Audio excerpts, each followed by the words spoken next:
Welcome to. But that's not important right now. But that's not important right now. No, it's not. Well, it is actually. It was. It was. It was.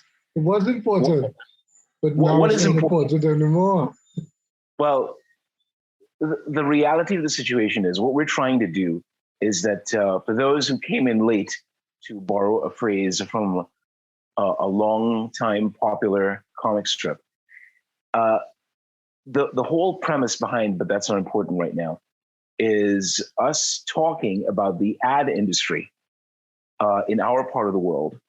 Now, you may ask, what makes us qualified to talk about it? Well, I can speak for myself. My name is Jared Butts, along with my co-host and the originator of this podcast, Ian Reed. And we have, between us, I think we have a combined total of, shall we say, about 30 years advertising between the two of us? No, Jared, it can't be 30 years between. Oh, you mean between us? Between us, yes. That's, calculate that. Yeah, okay. All right. Yeah, okay. Yeah, I say that. I'm not mathing today. I don't ever math at all. I can't. No, I can't. Listen, I can't math either. If I happen to be very successful at math, I don't think I'd be in advertising or in radio, which is what I do as well. I also host a radio show every morning. And Ian, well, he does. He's an amazing graphic artist, but I think it's more than just that. He comes up with amazing concepts for particular clients, and his intellect is just simply above par. And and we went to the same school together, if that counts for anything, or maybe not. I don't know. Thank you, Jared.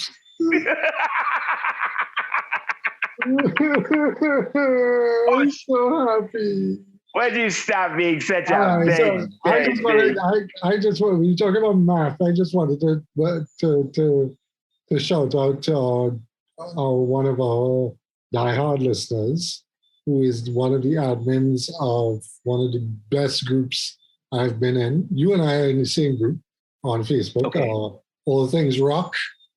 And that is Radha Singh. So shout out to our friend Rads.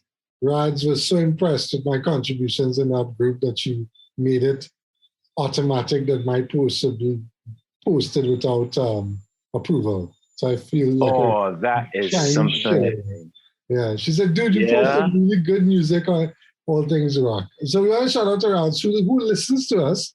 Yes, Rads listens to us all the time. But Rads and I had an interesting conversation a couple of years ago because I was explaining to her that I could not help my kids with math because I'm not good at math. And she's like, everybody's good at math. I'm like, no, Rads, I don't understand. I think people who are good at math really assume that. Now, there's an advertising story here, right? So there's something in this. Welcome to the show, those of you who have joined us. And yes, we talk about advertising because my job is still advertising. I still do work on a consultative basis for agencies and various other people. I don't know what's going to happen this year. Things have changed quite a bit in the ParaDIGem. Yes, I know it's not called ParaDIGem, but I'm saying ParaDIGem. Okay. The reason why we say ParaDIGem, it's because I think it was like about, say, close to 30 years ago. Has it been that long? My God. But there was this particular government minister, a government official, who instead of using the word paradigm, he mispronounced it. And he was supposed to be, he was the education minister at the time. And the man had a background in dentistry. Go figure. Anyway.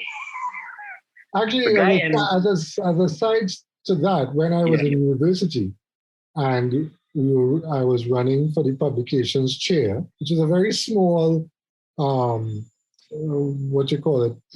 student guild post in my second year in university. And I was debating I call him emeritus, but he's not really. I just call him that. Chewbacca. Chewbacca Cameron and I. So the funny story is Chewbacca Cameron and his brother Kafra used to live in the same neighborhood. That's where I met him first. And then he and Kafra went Fatima. Okay. And we left Fatima around the same time. And then Chewbacca shows up in university. And I only until I left university did I shake the presence of Chewbacca Cameron. But Chewbacca Cameron wanted to go up for publications chairperson at the same time. So he went, he was going up for another post. But we were doing, anyway, the point is we were doing a presentation of candidates where you talk about what you're going to do for the guild, right? For the student population. And he stood up and he says, I will change the ParaDIGem of this UE, and everybody just laughed. And he torpedoed his entire campaign that won. And he didn't know why people were laughing at him. We talk about a whole set of university students they just started laughing at him, He didn't know why. And he kept saying ParaDIGem, and they just couldn't. Anyway, that's what I remember. But anyway, coming back to Radha's thing about doing math. Yes. I think people who are very good at math, Jason, Dukaran, Radha, these other people who are very good at math, always say everybody else, can do math. And it's the same thing when people say, oh, you're in advertising, anybody can write an ad. Or anybody can, But the thing about it is, not everybody, it doesn't come naturally to me. I'm pretty sure it doesn't come naturally to do math.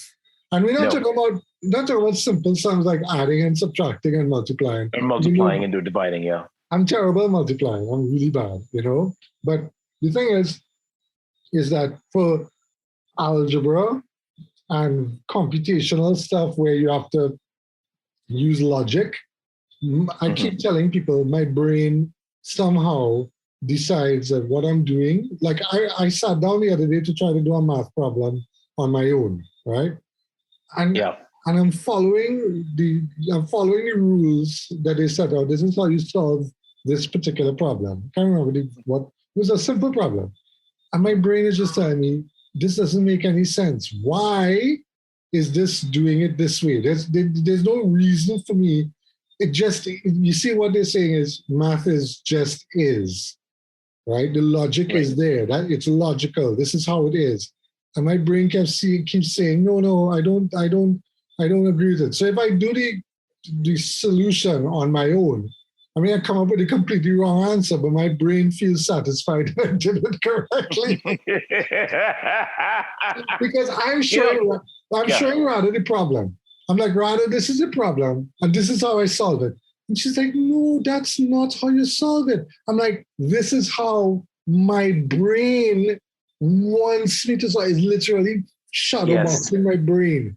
Because my brain is constantly telling me, no, that's wrong. That's wrong. That's wrong. So she's like, well, maybe it's a confidence issue. I'm like, maybe if I practice enough, maybe I've had the right teachers, who knows? I don't know. But at the end of the day, math, my 11-year-old is doing SCA. So I want to shout out to my 11-year-old. I want to wish him good luck. He's going to be doing SCA. And right now, good luck, young man. You're going to do well. Don't worry about it. Problem. His first choice is Fatima, actually, by the way.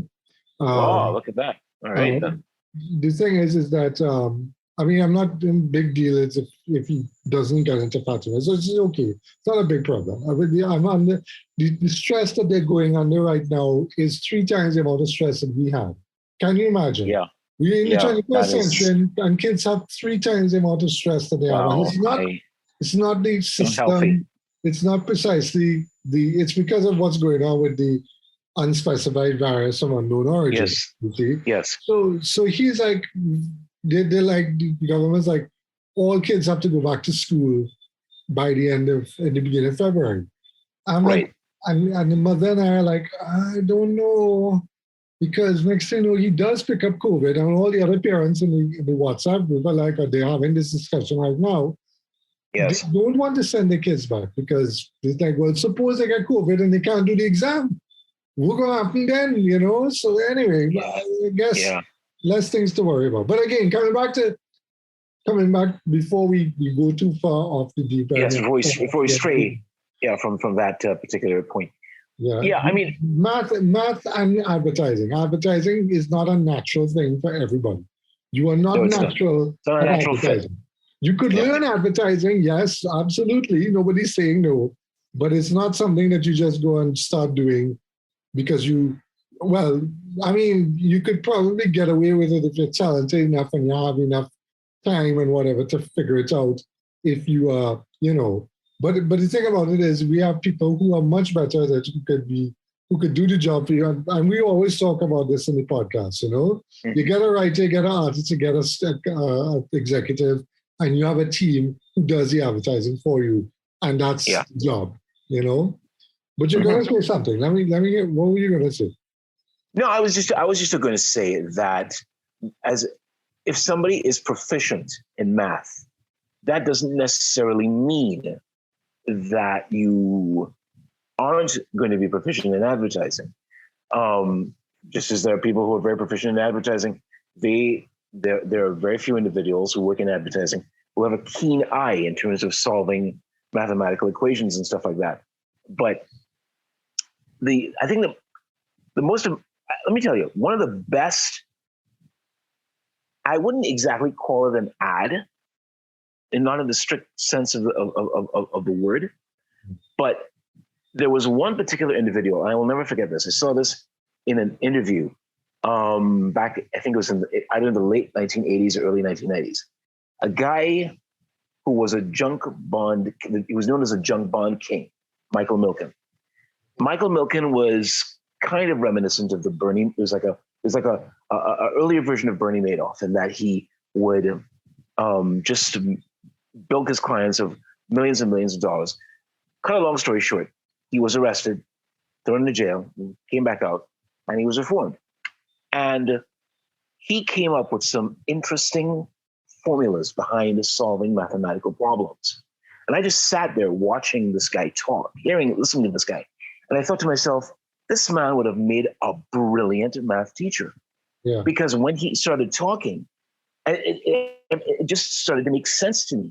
Yeah. And I think sometimes, and mind you, this is not an indictment on our education system. This is not an indictment on math teachers or anything like that. I'm sure we have we have brilliant math teachers in Trinidad and Tobago. We do. Oh, yeah. But at the same time, the way in which it was taught, the way in which he said it, it resonated with me.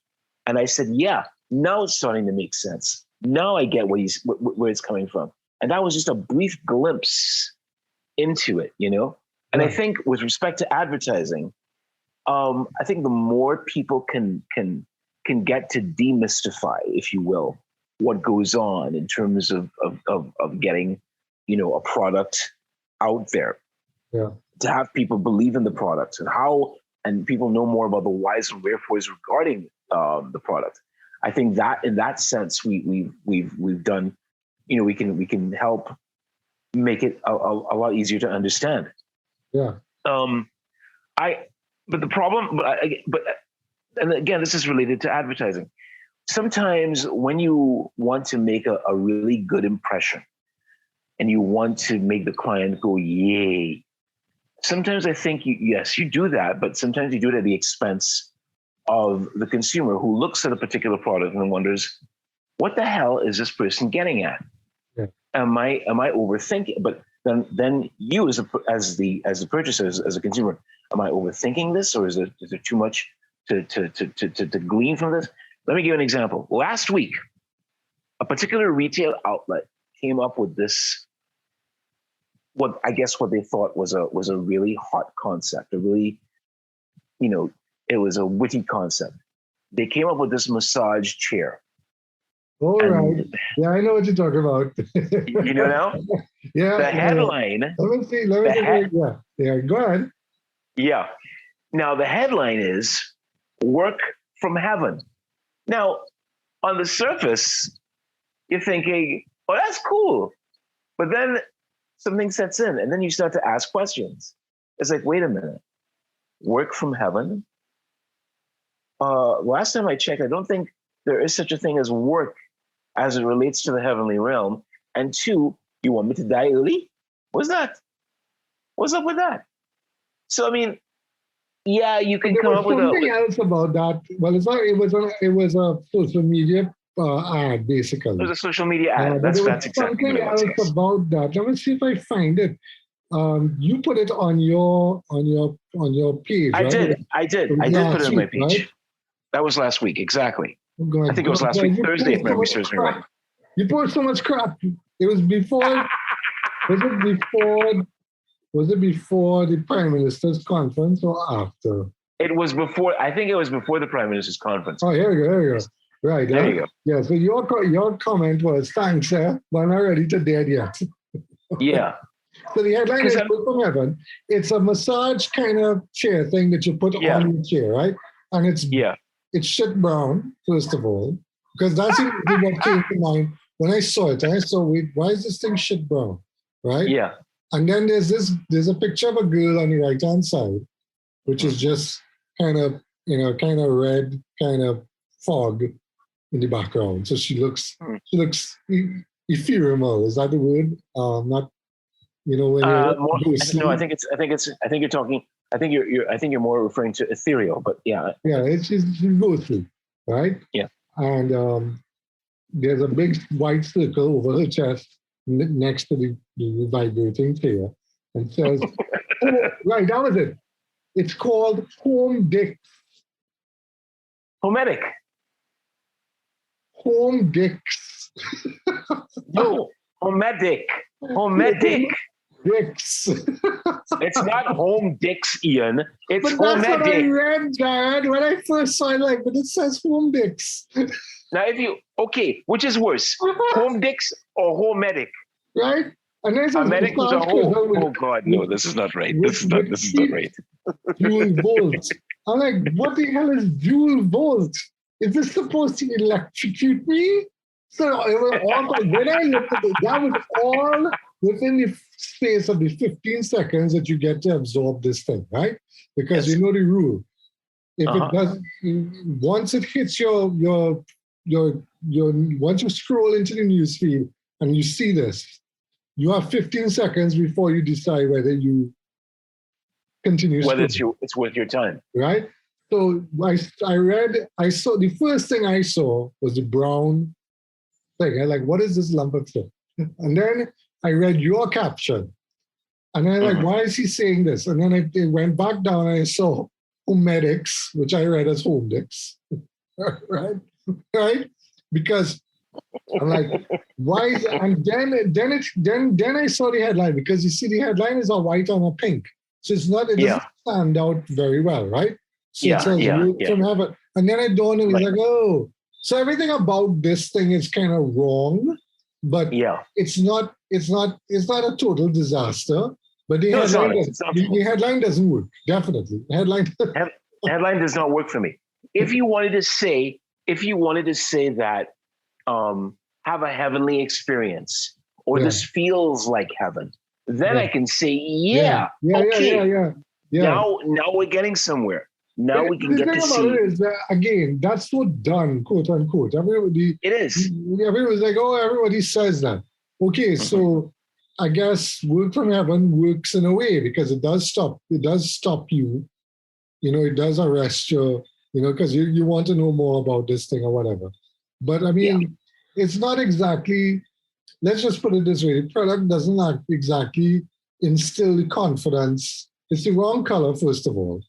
I think it's supposed to be some kind of leather color. It just looks, on my screen, it just looks like a blob of shit. And it doesn't really, there's nothing about this that, so the professional ad man in me would say, this needed a video. This needed a video of somebody sitting, and then you do a little graphic of the little vibrating icon kind of showing, or you glow something, or you do something, and that puts the view. So you could start with work from heaven and show somebody sitting down at home. I mean, it will work, but because it's a static and it's just there with this strange. I mean, also the color is just so weird. It's just a very strange pinky color. It feels like red mist, like you've just blown this person away. They're now in heaven. You've been watching that Godfather movie again, haven't you? Yeah. Thanks a lot, Jared. It's your fault. That's But my again, fault. How's it? but again, the company that's selling this, I think they do a lot of their stuff in house. They have a big marketing department, a huge They do. marketing department. They do. So again, and they've been doing this for years. So Yeah. I can't fault them. It's just probably just the way the product is positioned and sold. They probably just took it directly from the supplier and just used the ad, because they usually do some very good stuff. And it's not. Yeah. I wouldn't say it's mind blowing, exciting, and you remember it stuff. It's just there, it's It's just there to serve. It's just there to serve a purpose. but not only that, it's non-threatening. None of the stuff they do is rocking the boat at all, Yeah. Anyway, we talk a lot about that, in previous episodes about how clients refuse to, rock the boats. If you want to use the word rock the boat. Yeah, well, again, that's very true. But you gotta get to a tipping point, and this is why I've always marveled at the smaller agencies. There are a lot, from what I have seen in the last several months.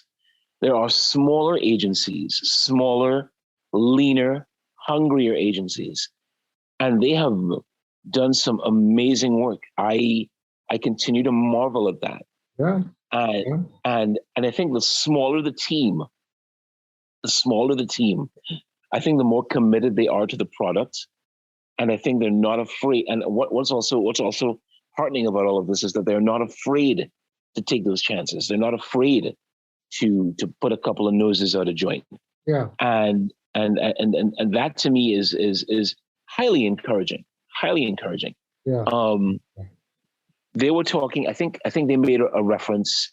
I think I remember reading once where there was this chain of fast food outlets. They deal specifically with pizza, and what they did was that they set out a bunch of people. They distributed flyers and everything detailing what type of pizzas were going to be served during the time of the unspecified virus, what you could get, what kind of bargains you can have. Yeah. And it was just, and they did a lot of literal legwork. Yeah. They didn't do anything with respect to social media. They didn't do anything with respect to even traditional media. Yeah. They adopted a bare bones approach. One of the most basic things you could do is just issue pamphlets and just go from literally from house to house. And I thought, sometimes the simplest options, sometimes the simplest things are really the best things to do once they're properly executed. And I think we look at that and we say, maybe all is not lost with respect to advertising. I think it has to be done. Someone also said that, and this doesn't have anything to do with advertising, but in terms of adopting new methods. If you wanted to stage a protest, for example, you can't do it like in the old-fashioned way and just organize a crowd and come up with the placards and shout slogans and stuff like that. You do that, but you could do that like a flash mob or something, and you make the impression felt, and then you go your way before the police can even react or something like that. And if truth be told, I kind of miss that. I could be wrong, but I can't remember the last time we had something reminiscent of a flash mob ideal, if you will. Yeah. Refresh my memory, because I can't recall a single time when we were working at the agency. Did we ever come up with that with flash mobs? Yeah, we did. Actually, you did. Okay, good. We did for the infamous snack client. They went off and did it for themselves. It was moderately successful. Okay, define moderately. Those listeners have no idea what the hell a flash mob is. There was a very brief period in the aughties. Do we call it the aughties? We were in the aughties. I call it the 2000s. 2000s. Where between 2002 and 2005, around there, the idea of a flash mob became in vogue. And how it worked was BBM fueled this, BlackBerry Messenger, Right. BlackBerry Messenger, and then texting and all this kind of thing. Oh yes. There's a Can we lot- have a moment of silence for BlackBerry while we're at it, because I Yeah. really miss. That was such a. I mean, this is like years before the iPhone made its debut in Not a BlackBerry, 2007. Jared? I did actually. I did have a BlackBerry. Really? I never knew that. Yeah, I had a BlackBerry. It was one of those flip tops. Wow. Yeah. Yeah. I kind of I had it for like about 3 years, Yeah. and it served me well until the time that I had a bottle of carbonated soft drink in it, and it was all over the BlackBerry. And before I realized that the BlackBerry kind of shorted, and that was all over for that. So yeah, I really love that BlackBerry. Anyway, Yeah, it was. so yeah, So part of this thing was the ability to contact people and tell them be at a certain location at a certain time. And what they started doing, I think in the States, people can correct me if I'm wrong, it's been so long, was that you would just show up and do a coordinated dance.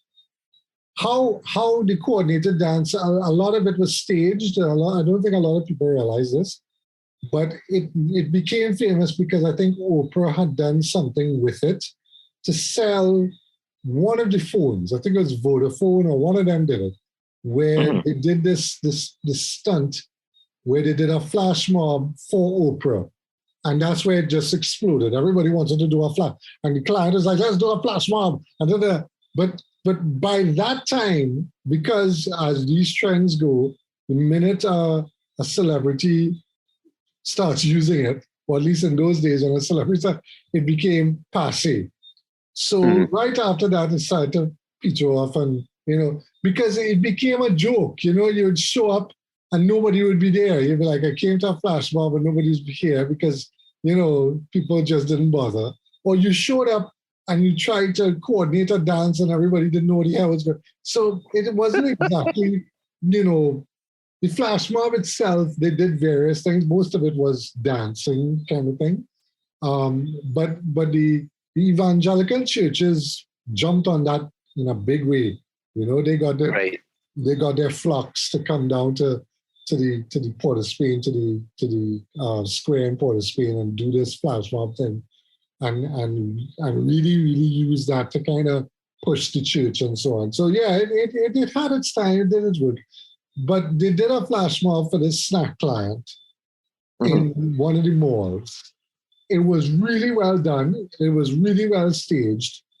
But by that time, nobody cared. People watching the video. I think it was about 2004, 2005, and YouTube had just started. I think it had about 100 views, and that was it. Nobody really took at least as far as I remember. And I remember watching the beginning of it and going, okay, this is boring. It was like a 10-minute video. I'm like, okay, this is boring, But again, I mean, why did we start talking about flash mobs? I forget. What was? Oh, right, because of guerrilla marketing tactics. Yeah, because of guerrilla marketing tactics. You're trying something different, trying something new. Absolutely, no problem. Yeah. But you have to get on to it while it's hot. You can't think about it and say, well, maybe we could. And this is some of the problems that we had while we were working at the agency. Right. Yeah, the guy in question who would say, let's do this. And then I'll be like, yeah, but if we do this, you can't change it, You have to do this. He's like, no, I need to change it so it's more on brand. That's not how it works. You see, the minute you try to monkey with the formula, it falls apart. You see? Right. Right. Okay, so it's like saying this. It's like, let's do the Tide Pod challenge. Right? I know where you're going with this. Instead of doing the Tide Pod challenge, right? Yeah. We do the whatever the soap powder is we have here. I won't call the brand's name because I don't want to get them involved in the Tide Pod challenge. But we take this client and we do the challenge for them. But instead of doing that, we tell them wash clothes instead. No, no, that doesn't work. you know, um, and then it's get the client to approve it, and then find budget to do it, and it takes 3 weeks and 4 weeks. By that time, we moved on to something else. Now, Yeah. the most successful thing that we did trend wise in the agency wasn't for our clients, and it's still up out there if you could find it. If you could find them, and what was the line from 18? If you could find them. Yes, if you have a problem and no one else can help, and if you can find them, then maybe you can hire the A team. Yeah, if right? you can find this video. This video is the Harlem Shake. We did the Harlem Shake, and I remember that. I did not expect it to do. And the person question got back to me and said, "Do it." I'm like, "Yeah, okay, I'm gonna do it." He's like, "Yeah, but I want you to do it." I'm like, "No, no, no, we're doing it." And I went with Randall, and we went and did it.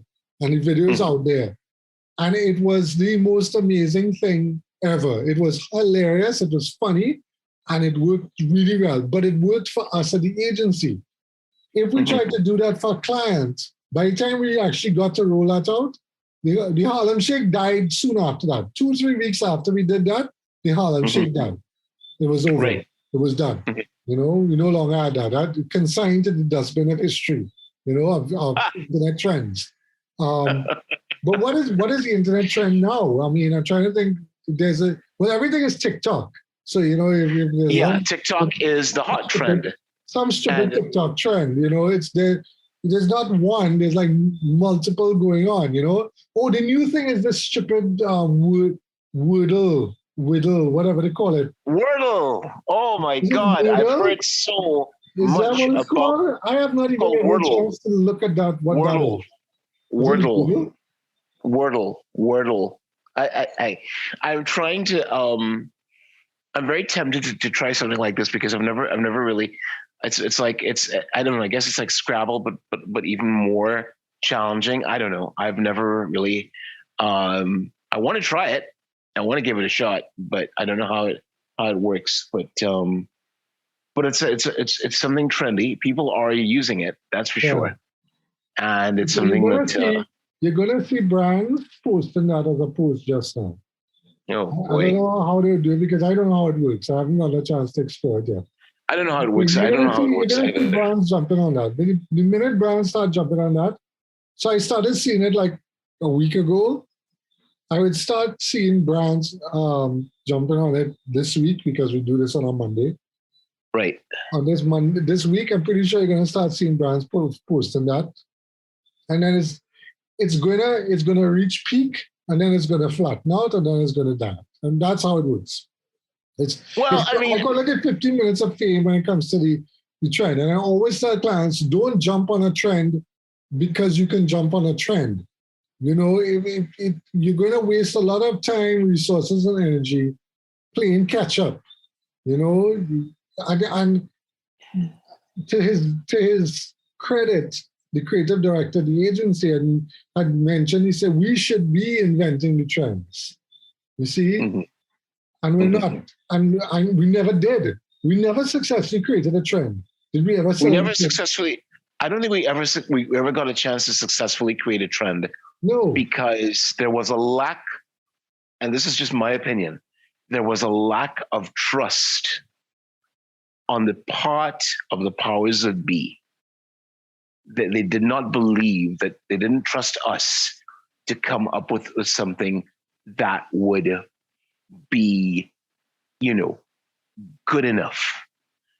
And another thing is that why is it that we have to capitalize on trends? I think it is more important really to adapt as best as you can to the changing times, to evolve, if you will. Yeah. And we have not done that. I mean, some agencies have done it. Some of the smaller agencies have adapted, but the bigger agencies, I don't see them really doing something like that.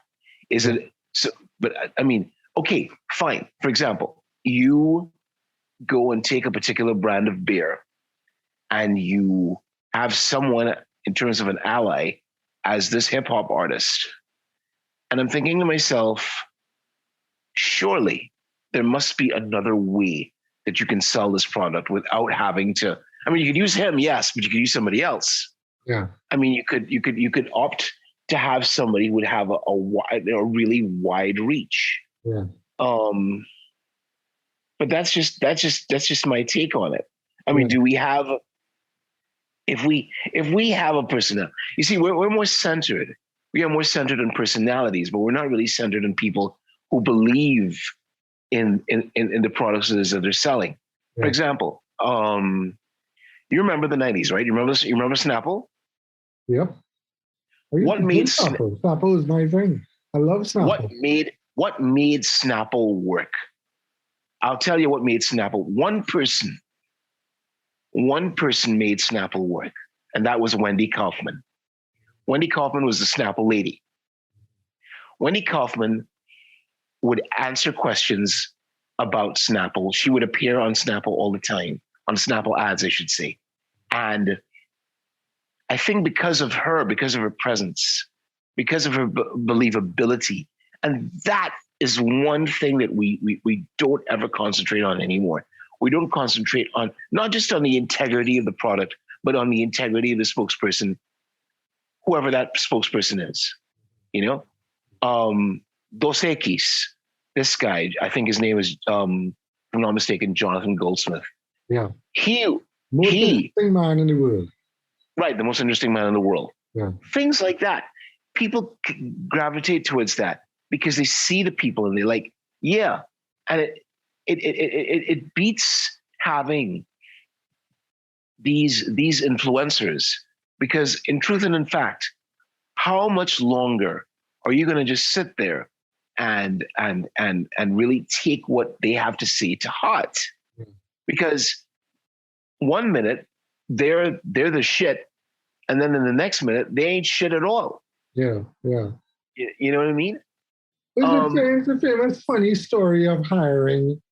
Oh, who was it, boy? Who was the first person to do it? I can't remember the first person, but there have been a string of them. But the most recent one, I think, was Gal Gadot. I love my Gal. Gal, I love you. You're awesome. You're such a I also want to shout out to my former client, Daniel Jones Hunt.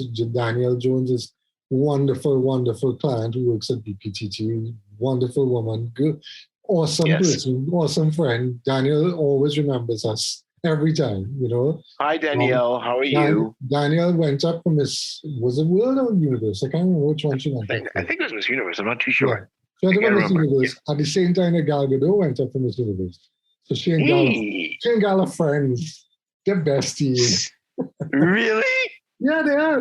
She says, she says they still keep in contact. All of them, all of the girls that she met there, she said, well, she's still very much friends, very much. He has a network group of them, which is good. It's cool. I mean, that's why probably the reason why she went. Anyway, don't want to digress too much, but poor Gal went and tweeted. I think it's Gal. I can't remember. I think she went and tweeted about Samsung from her iPhone, and it shows up under the tweets tweeted from iPhone Twitter app or whatever, and she's talking about how my Samsung phone is so great. It was a major technical faux pas. But I mean, that's not Gal's fault. That's not Gal's fault. That's not whoever the influencer's fault. You have to know the technology. So if you didn't know that this was going to happen, then you need somebody to advise you. So I'm not saying that specifically to bring down Gal Gadot or anybody for that matter. You just when you're doing these things, you have to make sure you, the brand, the person who is in charge of the brand, that is the agency, have to make sure. So that's why I love Emily in Paris, because if you watch Emily in Paris, that's like the modern version of Mad Men for me. It's not the same, but it's kind of close, where they're working for a marketing firm and they're working with the new media because it's present day. And the thing is, she does a lot of social media activations and so on. You have to know that your clients are doing what you ask them to do technology-wise. If you just tell them, okay, you could tweak now and then walk away and leave it, it's going to be a disaster. You have to be You have to be on top of it all the time, and it's a thing, you know. Anyway, but what I wanted to say was that there was a tweet actually that you tagged me in yesterday. Was it yesterday? It was either yesterday or 2 days ago. Right. I wanted to talk about that, you know, in this episode Yes. a little bit. And you asked if I knew this person. Yes, I know the person. Right. Exactly. His name is Kieran Khan. Kieran is a good friend of the family. He is he's kind of like family, but he's not really. He's just very, very good friends of ours. His dad and his you know, his sister, you know, they used to come here for Christmas parties and so on. So I know Kieran for a while now. And Kieran used to consult for us when we had the agency. So actually, one of the things, maybe we could bring Kieran on and talk. I would like to do. I'd like to do that. I really would like to do that. That'd be fantastic. It's Huckabee Media, right? So the tweet was, and I think it's important. And just another sidebar and a side one. Something I wanted to start with this episode was that we had planned to do our political advertising in December episode today, but the person we wanted to bring on to talk about it, he's not well. I don't think it's COVID, but I think he lost his voice. He literally lost his voice. So we wish him well, but we will definitely be bringing Mr. Darren Boudan on at a later date to talk about political advertising overall. Just the idea of political advertising, because he used to work, and he kind of still does, not really, but he kind of still does for one of the political parties. But right, so to come back to Huckabee Media, we will bring Huckabee Media on one of these episodes, and we will talk social media. We talk about all of that kind of stuff. I think Kieran would be a great person.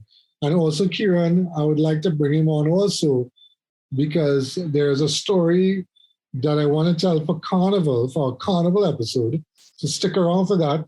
When is Carnival this year, or when is it supposed to be, or when was it? It's supposed to be on the 28th of February and March the 1st. So Monday, February 28th, and Tuesday, March the 1st. That's it. So I don't know if people can wait that long, but maybe we'll see that maybe on the Monday, the 28th, we will post that episode about the infamous Scorch magazine that I posted on my Facebook.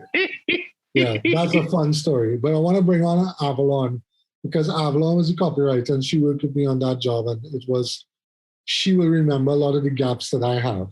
But when I saw that, it clicked with me that is a story that we need to tell. So we'll bring on Darren for our next episode. We'll bring on, well, not our next episode, whenever he can.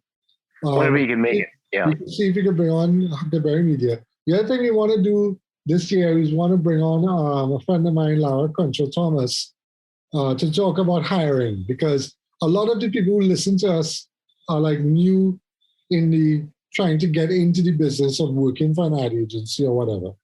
So Laura is good at advising people how to do an interview. So it'll be an informative kind of, episode where we kind of teach you all or teach people how to do an interview or how to deal with an interview. And me being myself, being on the other end of interviewing people when I was at the agency for a little stint, I kind of know how they ask and what kind of questions they ask and so on. And there are a whole host of stories for that. But to come back to Huckabee Media, where's the tweet? Huckabee Media's tweet was, when people from traditional quote-unquote agencies hate on us meaning I guess he's talking about the social media, new media guys, right? New agency guys. We take comfort in the fact that we don't really care they exist with their antiquated business model anyway. With the emoji, hands up, whatever. That was kind of ballsy, yeah. That was ballsy. I love that. He's always been that kind of guy, just you up in your face, out in front, that kind of thing. I think this, now that I think about it, I think this is Kieran. I'll have to ask him. Because I remember Kieran had a company called Huckabee. So it must be the same people. Um, I'm a very bad friend if I don't know the name of his company. So excuse me. I'm sorry. I are sorry. Um, yeah. So cool.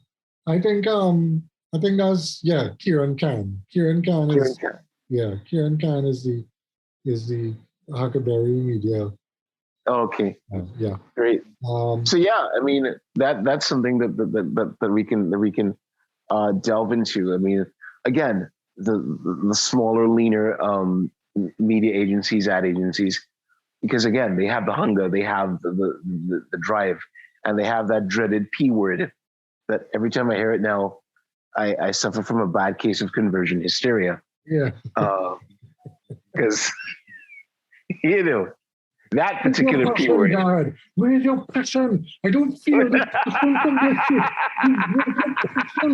Where's your passion? Come, give me your passion. I want your passion. I need your passion. Give it to me, Dad. Give it to me. Oh, what was that? Why did you hit me? It's like Dad, it's is like that a gun in your hand?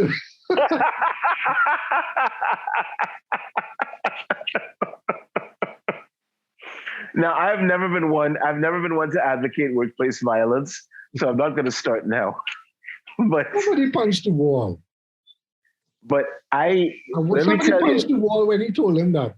He was somebody telling him about that punching thing, and somebody punched the wall and broke and punched a hole in the door. I don't yeah. know who it was. It wasn't me. It wasn't me. It wasn't me either. It wasn't me either Wasn't because me, Sam. but no, I mean, it's that kind of thing. What is the point of telling people to have passion when in reality what you're doing is that you're just haranguing your coworkers and you expect to see some results. That's not how it works. Yeah. But yeah, I mean we've And people covered that ground who are before. good at writing and coming up with words, there must be a better way of saying passion. Or There has to be. There has to be. what is the goal in telling somebody you don't feel the passion? Yeah.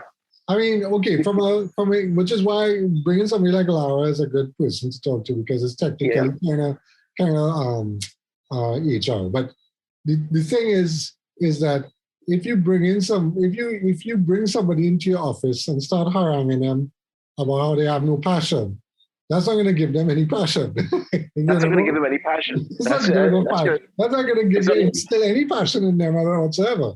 Not at all. It's going to give me.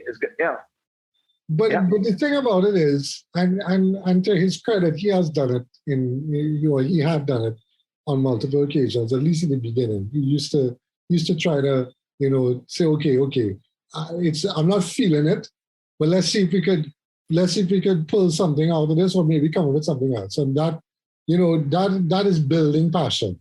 You feel passion. And that is how you do it. That is how you create it. But I mean, sometimes you don't have the time to do that all the time. So I've been there, but at the same time, you can't demand the passion from somebody who just doesn't feel. You can't. It doesn't work. It doesn't work. You can't. But other than saying, well, look, I can't help you get the passion, but you need to tell me what I can do. What can I do? I can't sit down here and hold your hand and move you to this solution to the problem. But what can I give you a day? Maybe you could go. I give you a day. You just go home and find quote unquote the passion. But I mean, these guys don't have the ability to let go to that point. Right. What I've always loved about the late and exceedingly great Jim Henson, because Jim Henson was probably one of the best creatives ever. He didn't work in he did actually, technically he did work in advertising. He did a series of ads back in the 1950s for Wilkins Coffee. The thing about it is whenever people had come to kind of like an impasse, a creative impasse, he would walk up to them and tell them, well, you know what? Maybe that needs a little more work. Or what if we tried this? Or what if you did this? How would it be if you just did that? Maybe you can try take it from that direction. And he would just say, let's just be you. Just let you be you. And just be natural. And I think that, I mean, granted, you still have to, in an agency, you still have to work within the lines, so to speak. You still have to color within the lines. But again, at the same time, you are allowed to be as creative as you would want to be. Yeah. And if you give people that kind of emotional freedom, that emotional freedom leads to creative freedom. Yeah. So they have the creative freedom to do really stellar work. The potential to do stellar work is there. I think you should replace passion with potential. Yeah. You tell the individual, look, you've got the potential to do really great work. And I believe in you. Yeah. I believe that you can do this. Yeah. So I would expect that you would come up with something. Try something new. Try something new and see where you can go with that. And and you and I, because it's a team effort, we can work something out together. Yeah. Yeah. Absolutely. You're there with them in the trenches. Yeah. It's like, wait a minute. Okay, you're on the right track, but let's see if you can do it. Let's see if we can add this. Yeah. Or maybe that's a bit too much. Maybe we can take that out and just have it there. Wonderful. And that's how it works.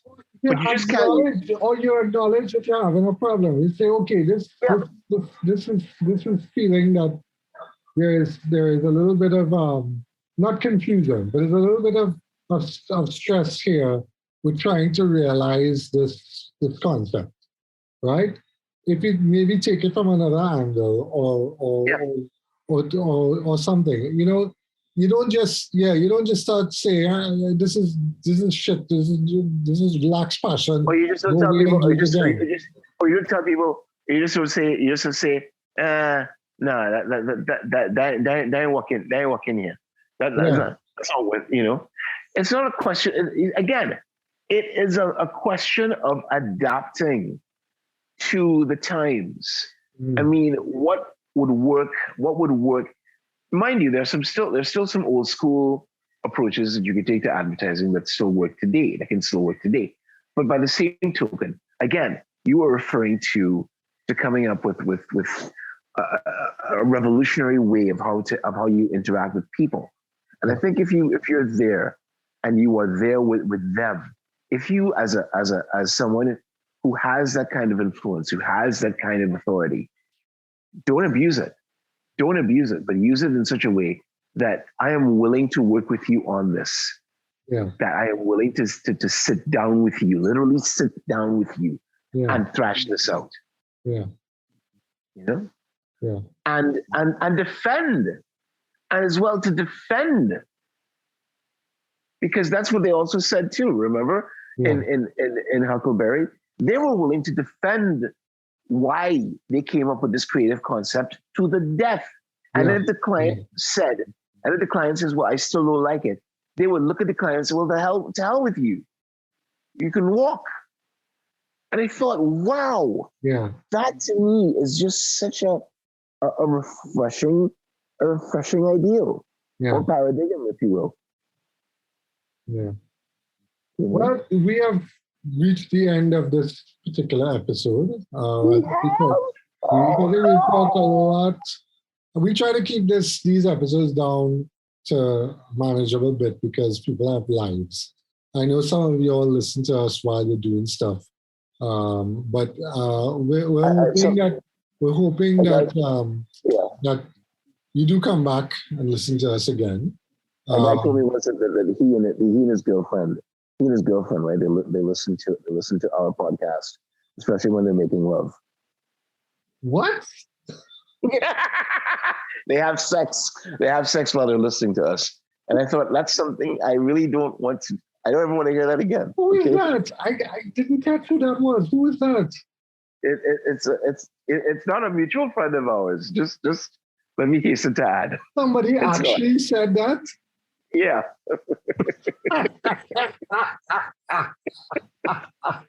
And J. Jonas and laugh. Are you serious? Yeah. It's like, why? I don't understand. Why the hell would you want to do that? We are not. We're like the most unsexy. What do we do now? What do we do now? What do we do now? I don't know. I don't know what to do now. What do I do with this information? I mean, Jared, I can't continue. Okay, pack it up. That's it. We're done. Forget it. It's done. It's over. Pack everything up. Let's go. Get out. Not before. Yeah. Oh my God. Oh my. No. Well, okay. Now that I've come over to my shock of this, I'm happy for you. Yeah, I mean, I'm happy for you too, but please, that's not why we're here. I'm glad you're coming and not going. Yeah, you know. Yeah? Cool. All right. What are we gonna define after all of that? What is post-coital?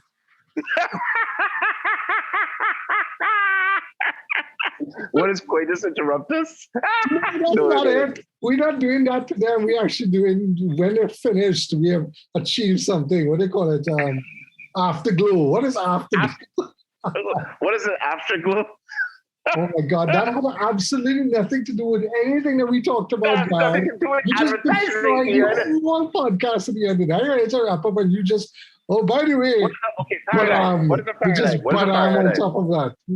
What is a paradigm? What's a paradigm? A paradigm is something is a ghost who's dig things. Oh, geez, that ages. No. What is a paradigm? Oh, God. All right, look. In the interest of brevity, a paradigm is supposed to be an ideal, a series of set beliefs and standards. That's a technical aspect of it. In other words, how you think or how you deal with particular situations. But that's not important right now. Yay. Oh, God. Yay. All right. Thank you, Jared. You're welcome. That was a great episode. Thank you for listening. Yay. Tweet to us at Redesigns or at Jared Butts. Jared Butts on Twitter. Follow me, I'll follow you back. That's a promise. Right. And we'll see you next week. Have a good week, y'all. Have a good week. Later. Later.